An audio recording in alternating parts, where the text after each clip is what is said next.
Welcome back to Beyond the Fantasy. We've previously explored the roles on a medieval manor.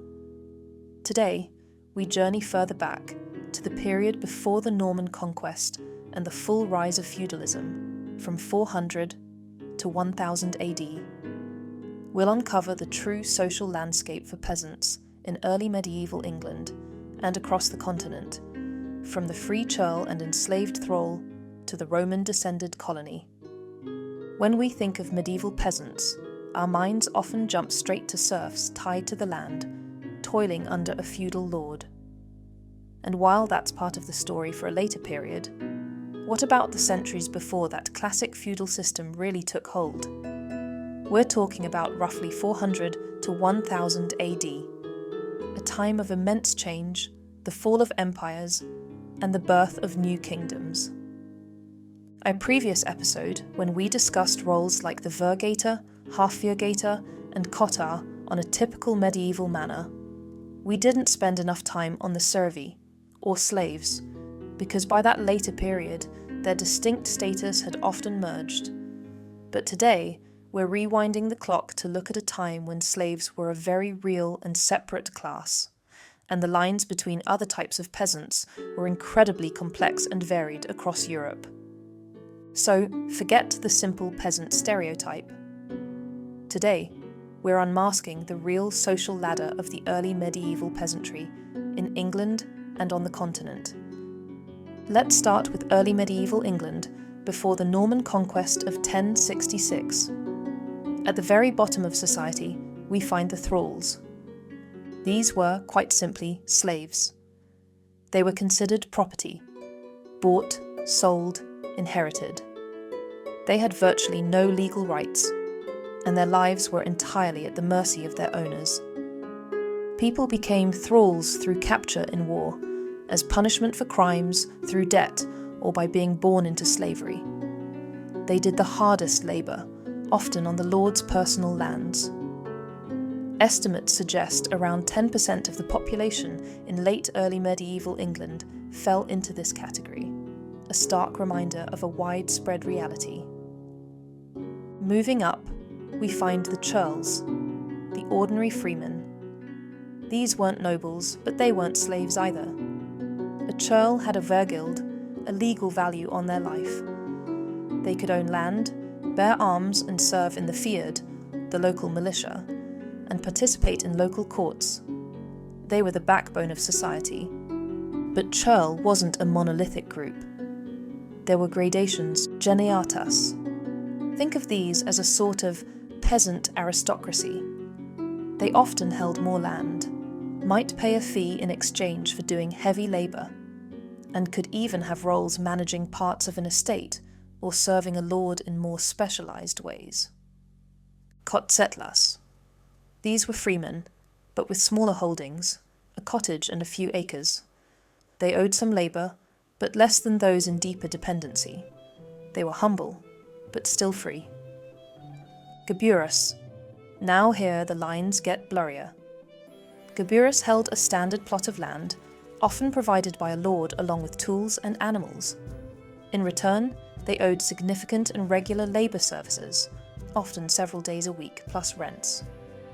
While not chattel slaves, their freedom was heavily curtailed by these obligations, and many historians see them as being on the path towards serfdom even before the Normans arrived. So, in early medieval England alone, you had a spectrum from outright slavery to substantial freedom, with many shades in between. Now, let's hop across the Channel to mainland Europe, particularly areas like Francia, modern-day France and parts of Germany. The fall of the Western Roman Empire in the 5th century left a huge mark. First, the term Servi, singular servus, which the Normans later used in the Domesday Book, was the Latin term for slave. And yes, chattel slavery existed here too, inherited from Roman times and fueled by warfare.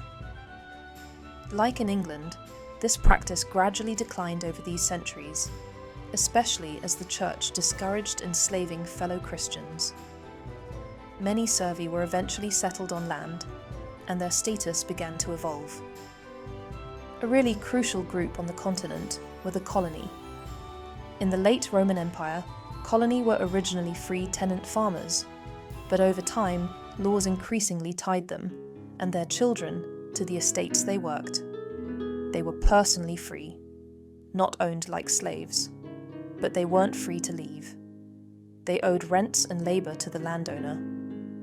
The colonus is a vital link in understanding the development of villains across Europe. Then we have the Lidi, or Liti. This was a distinct class in many Germanic societies on the continent, occupying a middle ground. They weren't slaves and they had a vergild, but they were definitely not fully free. They were dependents of a lord, owed services, and had restrictions on their movement, and even marriage. Think of them as semi-free.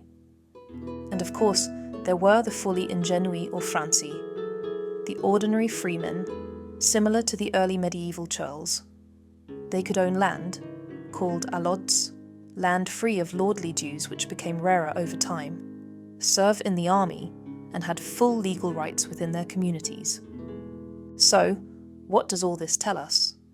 This period, from 400 to 1000 AD, was one of profound transformation. The breakdown of centralized Roman authority on the continent, and the constant warfare and instability in many regions, including England, had a massive impact on the peasantry. Here's the crucial link to what we call feudalism. As central power weakened, local lords, warriors, nobles, powerful churchmen grew stronger. They offered something invaluable in a dangerous world: protection. In return for this protection, ordinary freemen, the Ingenui and ceorls, often had to give up something: their land, their full autonomy, or agree to provide labour and rents. This is called commendation. The idea of holding land from a lord, rather than owning it outright, became more common. Estates, manors or villas became the centres of power, agriculture, and social control, with a workforce of peasants in varying degrees of dependency. This wasn't a sudden change, and it wasn't uniform everywhere. But these trends, the decline of chattel slavery in many areas, the rise of tied tenancy like the colony, the pressure on freemen, and the increasing power of local lords, all laid the essential groundwork for the more structured feudal societies of the High Middle Ages. The world of the early medieval peasant was far more diverse and dynamic than the simple serf label often suggests.